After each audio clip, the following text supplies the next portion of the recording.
Hello, dear friends. Welcome to this program, our Moments with God, where I try to share with you my simple and humble reflections on the daily Mass readings with the hope that this will help you and me in our spiritual journey, in our search for the divine, and in actually establishing a contact, a relationship, or even friendship with God. And if you're interested to subscribe to this channel, you may please go to the end of the video, and when my picture appears there, you may please click on that and you will find an option to subscribe. You may subscribe, and if you like the video, you may please also share it with others so that others also take advantage of this. Thank you. Today, the church celebrates the great feast of the two apostles, the two pillars of the church, Saint Peter and Saint Paul.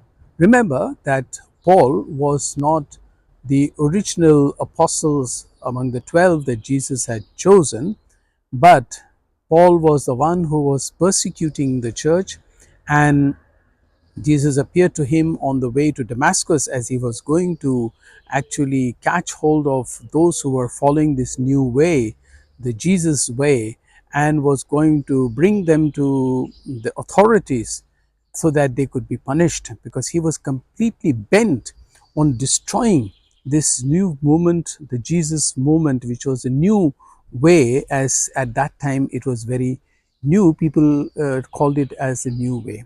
So Paul, once he got converted, then of course everything changed. We will come back to Paul, but today is also the feast of, or together with Paul, we celebrate feast also of Saint Peter. Actually, the other day I was telling you that normally the feast days of the saints is celebrated on their death day. But this is not the death day of both the apostles, but rather a day when their original relics were taken out and carried and put in a particular place. So it is that way both the saints are, or apostles are combined together. It is not their death day.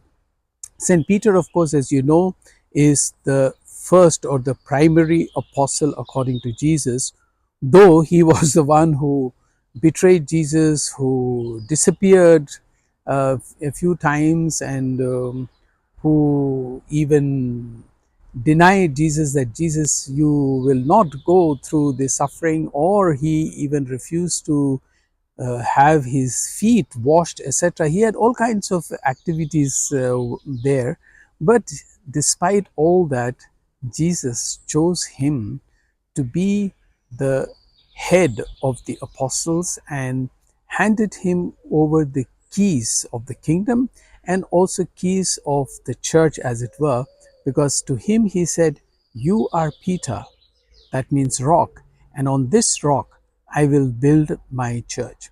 So despite Peter's weaknesses, Jesus entrusted to him a great responsibility. I think a major lesson for all of us, that God does not look at our weaknesses or does not look at our talents.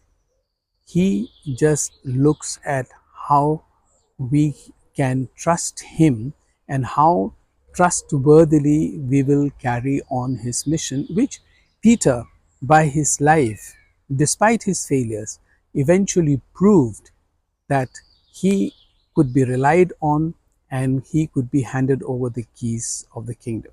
We find in the first reading of the day today that Peter and John, as they were entering the temple, they found a man begging there, sitting at the beautiful gate and begging for alms from the people who were going in and out. When he saw Peter and John, he also asked them for donations. And Peter stopped and told him, "Silver and gold I have none, but what I have I give to you.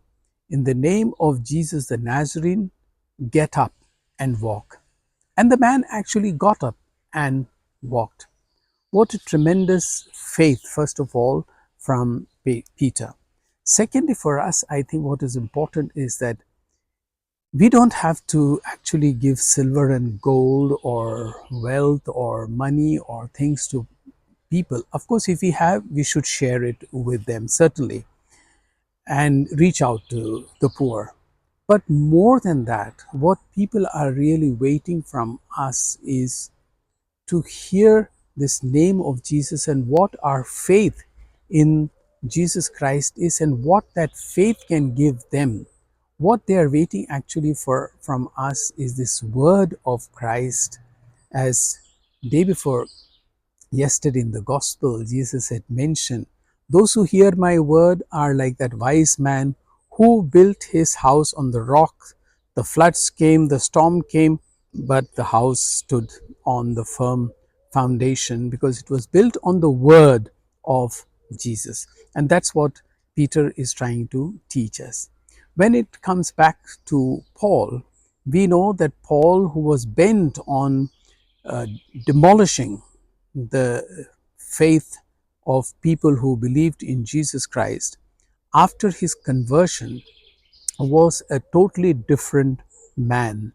Then he was ready to give everything of his. He never bothered then about his name, his profession, his food, or his living conditions, or being beaten up, being in prison, put in prison, come what may.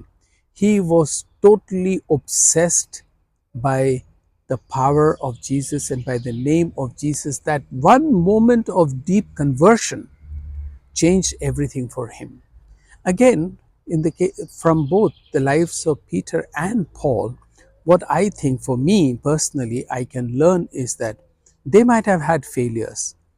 Paul, like Peter had denied Jesus, Paul was persecuting the church, but Jesus chose both of them to be the pillars of his new mission.